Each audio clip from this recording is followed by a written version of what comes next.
Hai Mom, selamat datang di Mom Coach Training Little Singa. Pada video ini, saya, Prita Tias, akan membantu moms untuk memahami mengenai gaya belajar dan juga kecerdasan majemuk anak. Nah, moms, dua anak yang bahkan kembar identik sekalipun dan tumbuh di lingkungan yang sama bisa jadi melihat pembelajaran, menyerap pembelajaran, dan juga sudut pandangnya terhadap pembelajaran itu bisa berbeda. Nah, cara pandang yang berbeda inilah yang disebut dengan gaya belajar anak. Mungkin moms akan bertanya-tanya ya, gaya belajar ini bawaan atau turunan atau bentukan dari lingkungan sih? Nah, sebetulnya ada dua faktor moms yang bisa mempengaruhi gaya belajar pada anak-anak. Yang pertama adalah faktor bawaan. Jadi, pada saat anak-anak lahir memang sudah memiliki keturunan atau bawaan menyerap pembelajaran dengan cara tertentu. Yang kedua bisa disebabkan oleh faktor lingkungan. Bagaimana orang tuanya menyediakan pembelajaran dan juga anak mengobservasi atau melihat cara orang tuanya belajar. Oke, mungkin moms bertanya-tanya, kenapa sih penting untuk kita belajar tentang gaya belajar anak?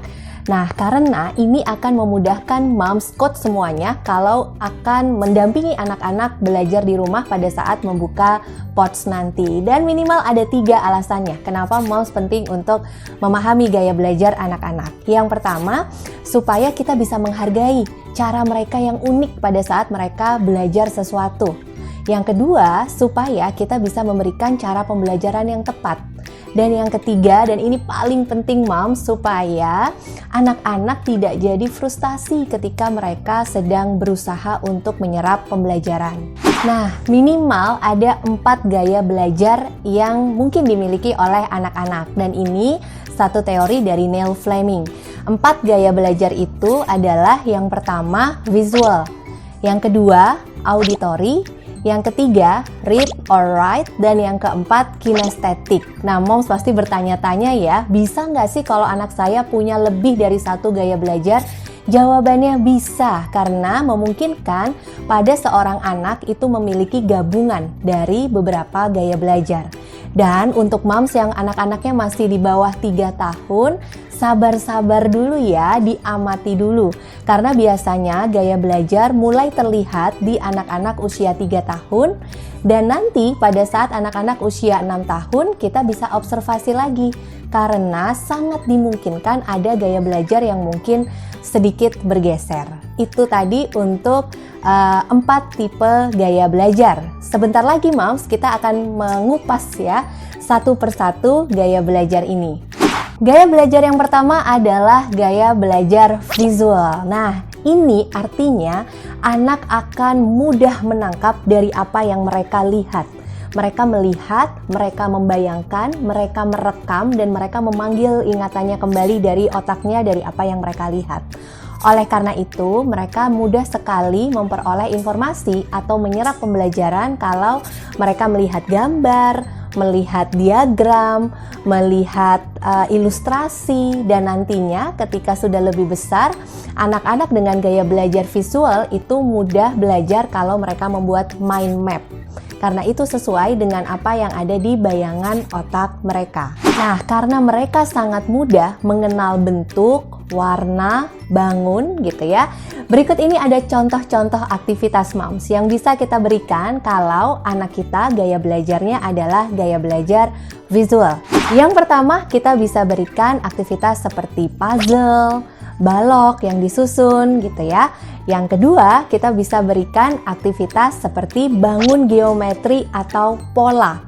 Untuk anak yang usia 5 tahun ke atas, kita sudah bisa berikan seperti tangram contohnya. Yang ketiga, kita juga bisa fasilitasi mereka untuk mencoret-coret dan membentuk gambar sesuatu yang mungkin buat kita, ini gambar apa ya, bentuknya kok cuman seperti ini gitu ya.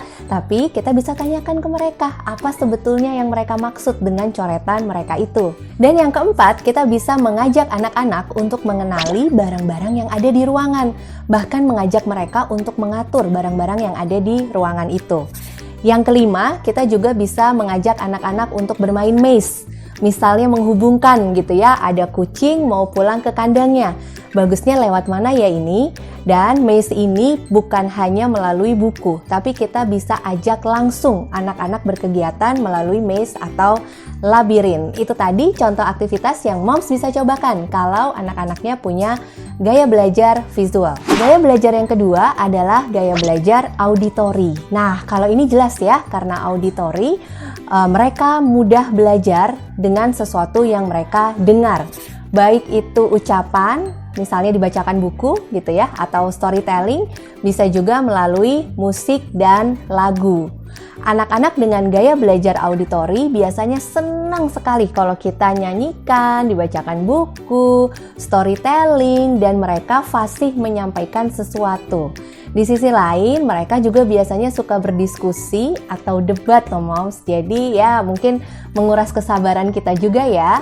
Oke, nah karena mereka sangat peka terhadap suara, maka anak-anak dengan gaya belajar auditori ini biasanya jadi sulit konsentrasi kalau tempatnya itu ramai. Jadi harus belajar di tempat yang sepi supaya tidak ada distraksi. Nah, tadi kan moms, kalau anak dengan gaya belajar auditori mudah dari sesuatu yang dia dengar. Berikut contoh aktivitasnya. Yang pertama, kita bisa ceritakan pada anak apapun yang mereka sedang lakukan di hari itu, menjelaskan atau mendeskripsikan apa yang sedang mereka kerjakan. Contoh misalnya ya, kita mengajak anak-anak berjalan ke halaman rumah atau ke taman bermain gitu ya. Kita bisa jelaskan, "Oh, itu yang kamu lihat adalah bunga. Dia punya bagian-bagiannya loh." Nah, jadi perjalanan kita itu sekaligus pelajaran untuk anak-anak. Yang kedua, kita bisa mengajak anak mengenal berbagai macam lagu. Dan juga lagu-lagu ini sebisa mungkin yang kata-katanya memang sesuai dengan usia anak. Yang ketiga nih moms, kita bisa mengajak anak untuk bermain instrumen alat musik. Tapi jangan dibayangkan harus alat musik yang piano atau gitar gitu ya. Kita bisa menggunakan barang-barang yang ada di rumah, barang-barang sehari-hari untuk menciptakan berbagai macam suara. Contohnya, kita bisa menggunakan peralatan di dapur misalnya. Dan yang keempat adalah kita bisa secara rutin dan konsisten membacakan buku atau storytelling kepada anak-anak. Pastikan bukunya sesuai dengan minat anak dan juga aktivitas ini bisa sekaligus memperkuat attachment atau bonding kita dengan anak. Itu tadi moms beberapa contoh aktivitas yang kita bisa lakukan kalau gaya belajar anak-anak kita adalah auditory. Gaya belajar yang ketiga adalah gaya belajar read and write. Nah, anak dengan gaya belajar ini sangat mudah kalau dia diberi kesempatan setelah dia menangkap sesuatu atau sembari dia menangkap sesuatu, dia punya kesempatan untuk menuliskan ulang apa yang sedang dia tangkap gitu ya. Sehingga anak dengan gaya belajar read and write ini akan susah sekali moms kalau kita minta hanya mendengarkan saja tanpa dia pegang alat tulis atau sesuatu untuk dia bisa menuliskan. Sehingga contoh aktivitas yang mempermudah gaya belajar anak yang read and write adalah pertama, mereka diberi kesempatan untuk membuat notes atau catatan dari apa yang sedang mereka pelajari. Nah, yang kedua, kita bisa mulai mengajarkan anak-anak menulis. Tentunya sesuai tahapannya ya. Baik itu mulai membuat garis, membuat bangun, sampai mulai menuliskan huruf, kata, dan juga kalimat. Dan yang ketiga, kita bisa mengajak mereka misalnya menempel-nempel stiker bergambar untuk membantu mereka mengingat apa yang baru saja mereka pelajari. Itu dia untuk gaya belajar yang read and write. Gaya belajar yang keempat adalah gaya belajar kinestetik.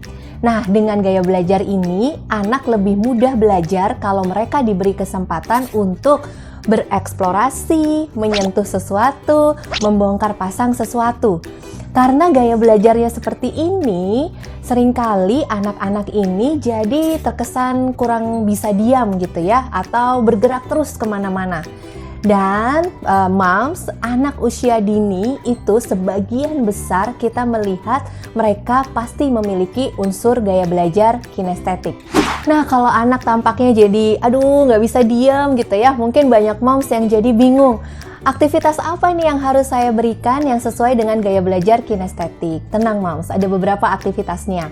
Yang pertama, kita bisa secara rutin tentunya ya, mengajak anak-anak untuk mengikuti gerak dan lagu gitu ya. Kita dengarkan musik, lalu mereka menirukan, sekaligus mereka belajar mengkoordinasikan tubuhnya. Yang kedua, kalau moms punya banyak pekerjaan rumah di rumah, nah anak-anak bisa kita libatkan. Mulai dari mengelap, menyapu, mengepel, ini sekaligus memenuhi kebutuhan gerak mereka. Yang ketiga, kita bisa mengajak mereka untuk membongkar dan memperbaiki sesuatu. Tetapi pastikan anak-anaknya sudah usianya 4 tahun ke atas ya, supaya lebih aman kalau ada bagian-bagian yang kecil. Dan yang keempat adalah mengajak mereka ke tempat yang luas sehingga mereka bisa bergerak dengan bebas, berlari, melompat, dan memuaskan keinginan mereka untuk bergerak. Itu tadi contoh aktivitas yang moms bisa berikan kalau anak kita gaya belajarnya kinestetik. Sekarang moms, saya akan membantu moms untuk memahami tentang kecerdasan majemuk anak-anak. Dan sebagai mom coach, ini penting sekali supaya kita bisa mengamati mana nih yang menonjol dari anak saya, mana yang bisa kita fasilitasi dengan lebih, dan mana yang kita perlu bersabar kalau memang kecerdasan itu tidak atau bukan merupakan kecerdasan yang dominan di anak-anak kita. Kita simak ya moms ya. Kecerdasan majemuk ini memiliki minimal 3 karakteristik moms. Yang pertama adalah semua kecerdasan atau intelijensi ini meskipun berbeda-beda tetapi tingkatannya itu sama. Jadi nggak ada ceritanya nih moms kalau wah anak yang punya kecerdasan matematika itu jauh lebih jago atau jauh lebih membanggakan daripada anak yang punya kecerdasan musical misalnya. Tidak semuanya sama derajatnya gitu ya. Lalu yang kedua, meskipun anak punya satu kecerdasan yang menonjol, tetapi ini sifatnya potensi. Jadi, kalau mom coach semua tidak memfasilitasi mereka, maka potensi ini ya cuma sekedar potensi, nggak bisa keluar gitu ya. Dan yang ketiga, meskipun ada kecerdasan yang sebetulnya kurang dominan, tetapi kalau mom coach bisa sabar memberikan latihan terus-menerus, lama-lama kecerdasan ini juga akan berkembang kok. Itu tadi karakteristiknya. Kecerdasan majemuk ini menurut Howard Gardner, kalau di anak usia dini gitu ya, kita bisa amati minimal ada 8 jenis kecerdasan ya. Apa saja itu? Yang pertama adalah kecerdasan linguistik atau bahasa. Yang kedua adalah kecerdasan matematika atau cerdas angka. Yang ketiga adalah kecerdasan visual spasial. Yang keempat adalah kecerdasan musical. Yang kelima adalah kecerdasan kinestetik. Yang keenam adalah kecerdasan interpersonal. Yang ketujuh adalah kecerdasan intrapersonal. Dan yang terakhir adalah kecerdasan naturalis. Kecerdasan-kecerdasan ini nantinya bisa berkembang menjadi profesi yang akan dimiliki oleh anak-anak. Bermula dari minat, lalu kita dukung, bakatnya berkembang, akhirnya menentukan profesi yang dia pilih. Contoh ya moms ya, misalnya ada seorang anak di usia 4 tahun sangat gemar main yang berbentuk Lego. Lalu di usia SD atau SMP senang sekali membuat seperti maket sederhana. Nah, ternyata nanti pada saat pemilihan profesi atau jurusan pada saat kuliah, dia memilihnya arsitektur. Jadi ini adalah benang merahnya. Supaya moms bisa mengetahui kecerdasan yang menonjol di anak kita, ada beberapa cara yang bisa kita lakukan. Yang pertama adalah mengobservasi kegiatan apa sih yang paling dia minati. Nah, tandanya adalah anak ingin mengulang kegiatan itu terus-menerus. Yang kedua, kita observasi dalam aktivitas apa anak ini sangat percaya diri, gitu ya. Mudah bagi dia itu dilakukan. Dan yang ketiga, kita bisa mengobservasi dari reaksi spontan dia ketika belajar sesuatu. Contoh misalnya ya, ketika anak dinaikkan ke atas sepeda, belajar sepeda, lalu dia punya reaksi spontan, langsung kakinya itu bisa seperti mengayuh sepeda. Nah, berarti dimungkinkan anak ini menonjol dalam hal kecerdasan kinestetik. Ya, kecerdasan yang pertama adalah kecerdasan bahasa. Kalau anak menonjol di kecerdasan bahasa, biasanya menunjukkan ciri-ciri sebagai berikut, moms. Yang pertama, mudah sekali belajar tentang huruf, mengeja, membaca, dan mudah sekali ingat informasi yang baru. Dan anak-anak ini biasanya lebih mudah kalau kita ajarkan bahasa asing.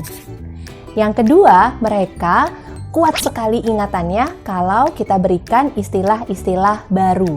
Sehingga kita melihat, wah, pengetahuannya luas banget gitu ya. Karena itu tadi, ingatannya dan menyerapnya juga dengan mudah. Sehingga nanti kalau sekolah sudah SD gitu ya, anak-anak ini akan cenderung menonjol di pelajaran-pelajaran membaca ataupun yang menuntut pengetahuan luas. Nah, anak yang punya kecerdasan bahasa yang menonjol nantinya akan ada beberapa profesi nih yang bisa moms jajaki gitu ya. Yang pertama adalah menjadi public speaker. Yang kedua adalah menjadi writing tutor. Jadi, kecerdasan bahasa yang menonjol itu tidak selalu ditunjukkan dengan kata-kata secara verbal ya moms ya. Bisa juga kata-kata secara tertulis gitu. Lalu yang ketiga adalah editor. Nah, karena mereka sangat jeli terhadap penyusunan kata. Yang keempat adalah broadcaster. Mereka sangat bisa menyusun kalimat dan membawakan sesuatu sehingga menarik audiensnya atau pendengarnya. Dan yang terakhir bisa juga menjadi jurnalis. Itu tadi contoh profesinya kalau kecerdasan bahasa menonjol di anak. Oke, yang kedua adalah kecerdasan logika matematika. Nah, ini kalau kecerdasan ini menonjol, yang paling mudah terlihat adalah anak sangat cepat kalau kita ajak berlatih di persoalan-persoalan hitungan atau yang melibatkan angka. Anak-anak ini biasanya berpikirnya itu sangat runtut, sangat logis gitu ya, dan permasalahan itu biasanya dikategorisasi dalam pemikirannya. Di sisi lain mungkin kita akan melihat anak-anak ini jadi agak kaku gitu ya, harus begitu ya harus begitu gitu cara dia menyelesaikan masalahnya. Nah, ada beberapa aktivitas yang bisa kita berikan juga. Mereka sangat senang misalnya bermain puzzle, bermain tangram, atau menyelesaikan soal cerita tentang hitungan. Kalau anak-anak kita menonjol dalam kecerdasan matematika, ada beberapa profesi yang bisa moms jajaki. Yang pertama adalah engineer. Nah, ini butuh logika yang kuat. Yang kedua adalah dokter. Ini juga penyelesaian masalahnya harus logis dan rasional. Yang ketiga adalah ahli farmasi. Dan yang keempat adalah accountant. Ini sangat butuh ketelitian. Oke, itu tadi ya moms ya, contoh-contoh profesi kalau anak-anak kita kecerdasan logika matematikanya menonjol. Yang ketiga adalah kecerdasan visual spasial. Nah, mungkin bingung ya, visual spasial ini maksudnya apa? Visual spasial kalau menonjol di anak, artinya anak-anak ini dengan mudah atau secara mendalam dapat menghubungkan antara objek dan ruang. Misalnya ketika anak-anak bermain tangram, nah dia harus menghubungkan bangun-bangun geometri dengan contohnya seperti apa, sehingga dia harus membayangkan di otaknya letaknya harus bagaimana, supaya presisi harus bagaimana. Nah, inilah kecerdasan visual spasial.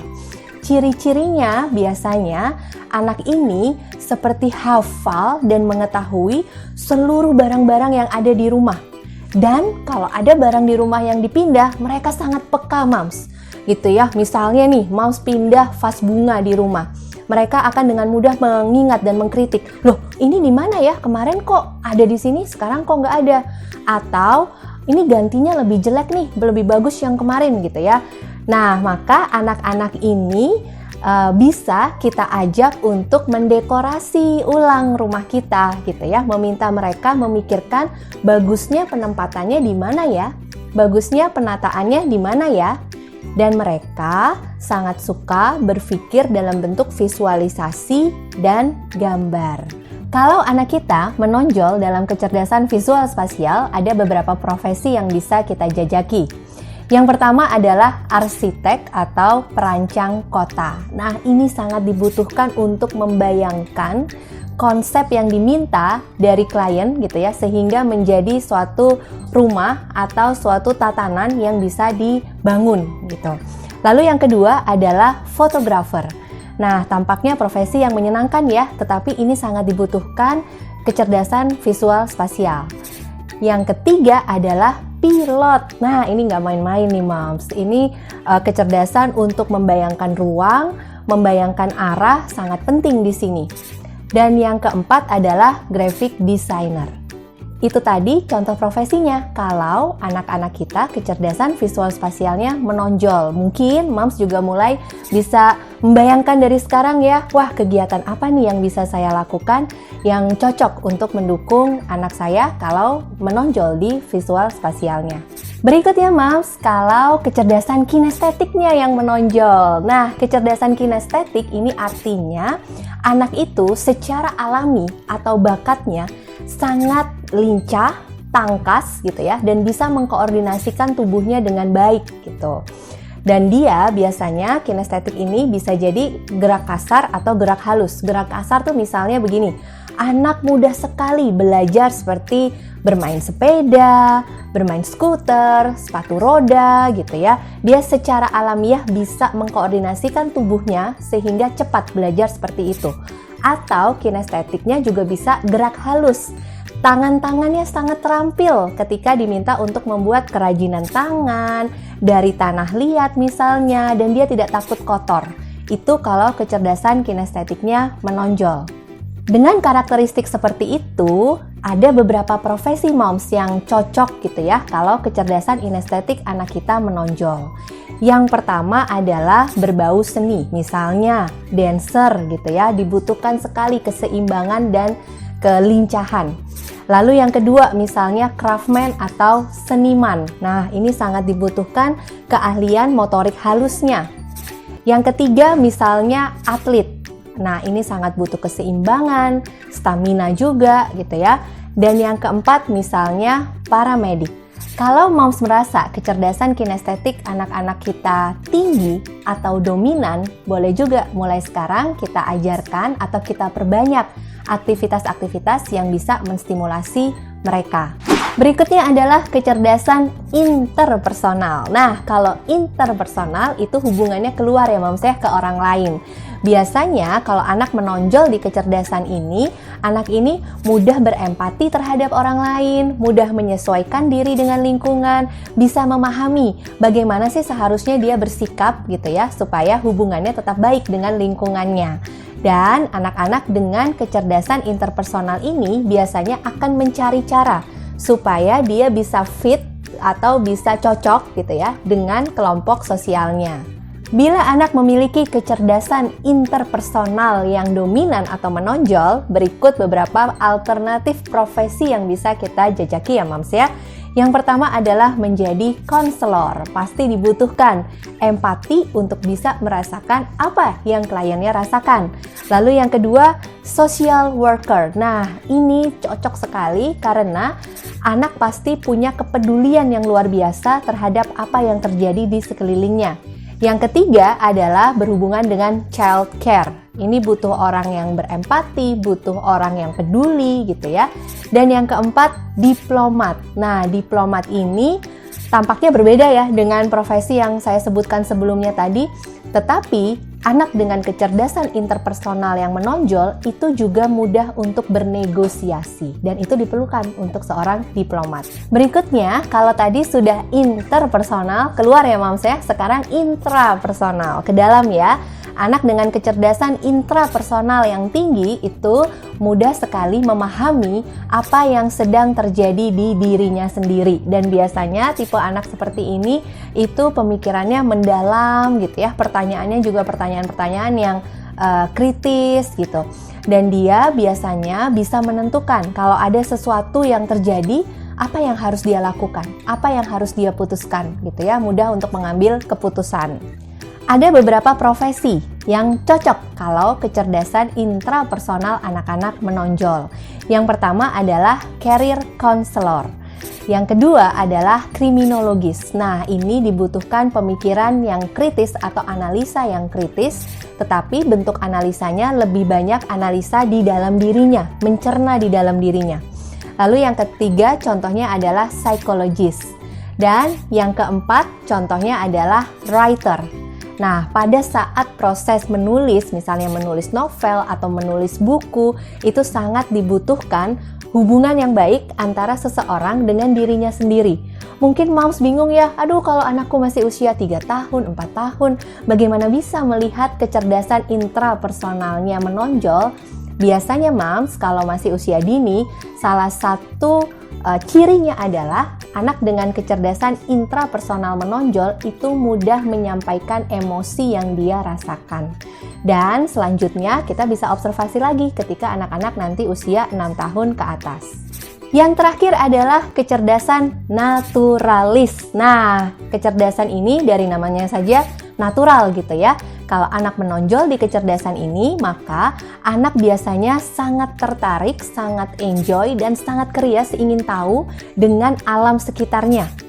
Mulai dari hewan, tanaman, apa yang terjadi di tanah, hujan gitu ya, fenomena alam di sekitarnya. Dan dia bisa belajar banyak dari apa yang dia amati. Pada anak-anak sebetulnya kecerdasan naturalis ini sebagian besar itu menonjol karena mereka secara alamiah tertarik dan merasa terikat dengan alam di sekitarnya. Berikut adalah beberapa contoh profesi kalau kecerdasan naturalis anak-anak menonjol. Yang pertama adalah astronot. Nggak ada salahnya loh Mams, sejak dini kita mengenalkan mereka dan membuka wawasan mereka mengenai cara kerja astronot dan alam semesta di sekitarnya. Yang kedua adalah botanis. Ini bisa kita stimulasi sejak dini dengan memberikan kesempatan ke anak-anak untuk merawat tanaman yang ada di sekitar rumahnya. Yang ketiga adalah zookeeper atau segala sesuatu tentang perawatan hewan. Ini juga pasti bisa kita stimulasi sejak dini. Yang keempat adalah geologis. Nah, ini profesi yang sangat menantang dan sangat menarik ya. Dan yang terakhir adalah ekologis. Mungkin Moms akan berpikir ya, wah bagaimana bisa saya menstimulasi profesi-profesi yang sulit itu sejak dini? Jawabannya adalah ajak anak-anak atau beri waktu mereka untuk bereksplorasi dengan alam di sekitarnya. Biasanya akan banyak moms yang bertanya, terus bagaimana? Apakah saya hanya perlu memberikan stimulasi di kecerdasan yang menonjol? Atau kita harus menstimulasi semua kecerdasannya? Untuk anak usia dini moms, kita perlu menstimulasi semua tipe kecerdasan anak-anak. Karena apa? Untuk tipe kecerdasan anak yang sebetulnya kurang menonjol, kalau kita stimulasi, maka kecerdasan ini tetap akan berkembang, meskipun perkembangannya tidak secepat bila kecerdasan ini menonjol. Dan yang kedua, kalau ada kecerdasan yang menonjol di seorang anak, tetapi kecerdasan ini tidak pernah kita stimulasi, maka kecerdasan ini akan berhenti hanya di potensi saja. Jadi, tidak bisa dia realisasikan di kemampuan-kemampuan yang bisa kita amati. Jadi, pastikan ya Mams ya, stimulasi yang kita berikan itu menstimulasi semua jenis kecerdasan anak. Nah, Moms, itu tadi penjelasan untuk gaya belajar dan kecerdasan majemuk anak. Setelah menyimak video ini, pastikan Moms mengisi post test supaya bisa mendapatkan e-certificate dari Little Singa. Sampai jumpa lagi Moms di video selanjutnya. Bye-bye!